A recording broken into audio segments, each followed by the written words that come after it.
I'd like to share my thoughts on a remarkable individual who has caught the attention of many, Muhammad Qasim.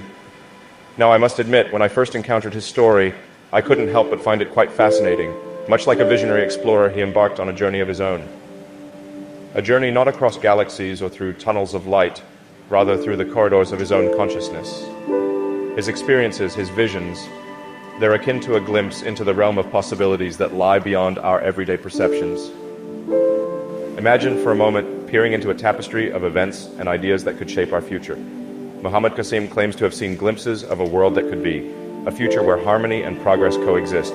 Now, some might dismiss this as mere fantasy, but I've learned that dismissing unconventional thinking can sometimes lead to missing out on revolutionary breakthroughs.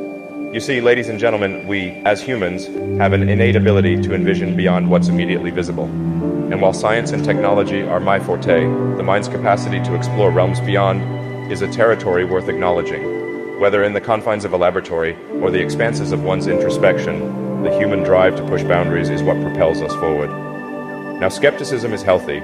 It drives us to seek empirical evidence, to question, and to challenge. But let us not forget that some of history's greatest discoveries emerged from seemingly improbable scenario. So, as we navigate the seas of uncertainty, let's not be quick to dismiss what might ultimately reshape our understanding of existence. Well, it's quite fascinating, really, and let me paraphrase this for you. In Muhammad Qasim's dreamscapes, Satan intriguingly refers to the Antichrist as what he calls, quote-unquote, my rich warlord. According to his visions, the Antichrist appears to be orchestrating tumultuous events in the Middle East, a region known for its complexities. Interestingly, he seems to possess untapped potential, not that we'd label it as such. In yet another of Qasim's reveries, the Antichrist is depicted performing rather peculiar rituals involving human skulls. These rituals purportedly grant him arcane powers, which he diligently accumulates within a repository reminiscent of practices seen in the realm of sorcery and magic. Now as I consider sharing this particular dream, let's venture into one final dream of Muhammad Qasim's as time is short. After a monumental conflict, a divine illumination bathes the world in celestial radiance. An era of tranquility and justice unfolds, extending its embrace for nearly a decade. During this period, the Muslim community prepares for the impending arrival of the Antichrist.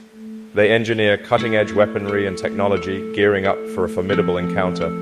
Interestingly, a handful of skeptics or weak believers, as the dream mentions, await the Antichrist's advent. Yes, when the enigmatic figure finally emerges into the public eye, he swiftly asserts dominance over the global stage, inducing a palpable unease among believers. The Antichrist boldly proclaims his divinity, claiming to be God, effortlessly captivating the masses and substantiating his assertions through displays of his nefarious abilities. Fascinatingly, did you know that Muhammad Qasim observed that those with weak faith very quickly follow Antichrist? A curious observation indeed. These supernatural feats are actually done by the use of black magic, and it is only by God's decree that the Antichrist is able to have such powers. Now, the realm of dreams remains enigmatic, a territory warranting further exploration. Presently, it might be wise to lend an ear. These visions as narrated by our dreamer ought to be given thoughtful consideration. After all, can we truly afford to be ill-prepared for what the future may unfold? As for my intentions, well, it's certainly been a learning curve. I've made up my mind. Thanks for listening, and make sure you ponder upon the dreams.